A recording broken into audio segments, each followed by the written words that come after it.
Alors, à la demande de certains membres de mon groupe Facebook, euh, je vais vous faire une vidéo sur le pourquoi certaines plantes sont plus actives fraîches et d'autres plus actives sèches. Ça, c'est une question qui agite beaucoup de gens. Certains pensent, par exemple, qu'il est mieux de faire des infusions de plantes fraîches, par exemple. Eh bien, ça dépend. En fait, vous avez des plantes qui sont plus actives après séchage. Pourquoi? Parce que, notamment, il y a des plantes qui contiennent des principes actifs de type hétéroside, par exemple, et le séchage libère le principe actif contenu dans ces molécules. Effectivement, ces molécules, après séchage et ébullition, donc d'où l'intérêt des infusions ou des décoctions de plantes sèches, séchage puis infusion ou décoction, vont permettre aux hétérosides de se dissoudre plus facilement dans l'eau chaude, et ces hétérosides libèrent une molécule, une partie active, qui va rendre le principe actif réellement utile. On peut citer dans ces plantes, par exemple, l'aspérule odorante ou le mélilo officinal, qui contiennent des coumarines qui, après séchage, deviennent des coumadines ou des acénocoumarols, si je me souviens bien, qui sont beaucoup plus actifs, beaucoup plus fluidifiants du sang. C'est pour ça d'ailleurs que le séchage dans des conditions d'humidité trop importantes peut produire beaucoup trop de ces fluidifiants et peuvent rendre ces deux plantes dangereuses, car excessivement fluidifiantes pouvant provoquer des hémorragies. Alors, vous avez plein de plantes à hétérosides. Le marronnier blanc, par exemple, avec les esculosides. Vous avez, par exemple, le petit hou avec la ruscogénine et la néoruscogénine. Vous avez aussi beaucoup d'hétérosides dans la reine des prés.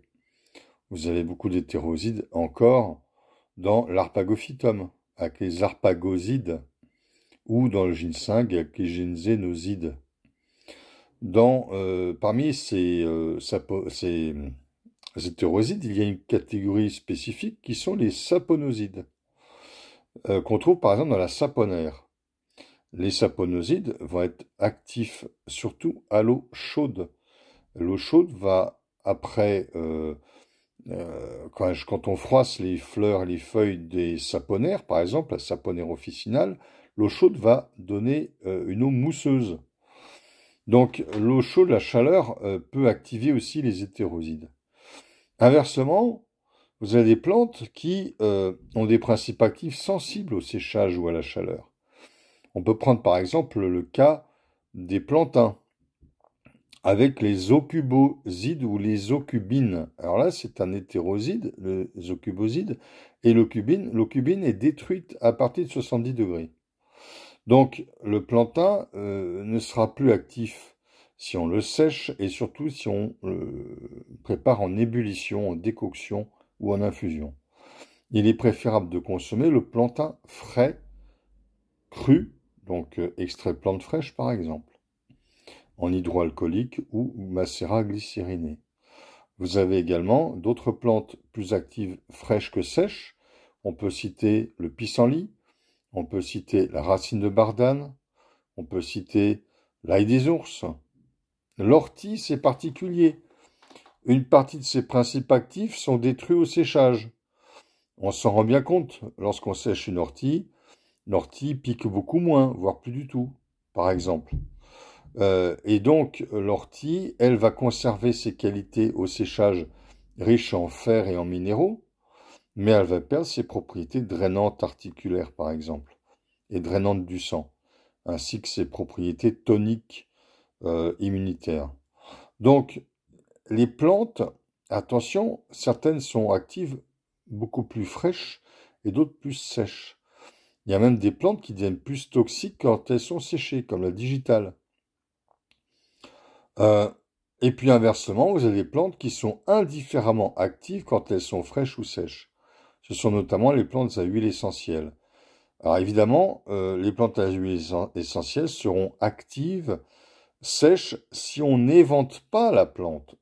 Il faut sécher la plante dans les bonnes conditions de séchage, bien ventilées, mais pas à une chaleur excessive, sinon on va évaporer une petite partie de la fraction huile essentielle, ce qui rendra la plante moins active. Donc vous voyez, c'est pas si simple que ça. La préparation des plantes, est-ce qu'une plante est plus active sèche que fraîche ou pas? C'est pas si simple. C'est vraiment plus au cas par cas. Dans les plantes, alors les plantes actives fraîches, par exemple, on a cité un certain nombre de plantes, le pissenlit, la racine de bardane, le plantain, l'ail des ours, l'ortie dans une certaine mesure, probablement la pariétaire également, et puis certaines autres espèces d'ail, hein, qui perdent en grande partie leurs essences sulfurées au séchage, par exemple. Donc, attention à ne pas céder à des lieux communs, à penser que c'est mieux d'utiliser des plantes fraîches, ça dépend lesquelles, ou à penser que tout peut se sécher, ça dépend là encore lesquelles.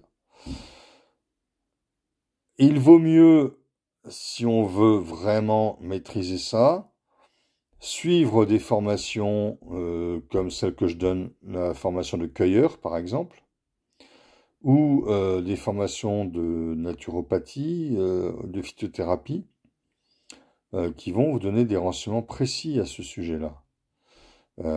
On ne s'improvise pas évidemment cueilleur ou naturopathe ou phytothérapeute. Donc, dans mes commentaires, dans la description de la vidéo, vous trouverez tous les contacts nécessaires si vous voulez suivre une telle formation et avoir des compétences un peu plus affirmées sur les préparations des plantes médicinales et comestibles. À très bientôt!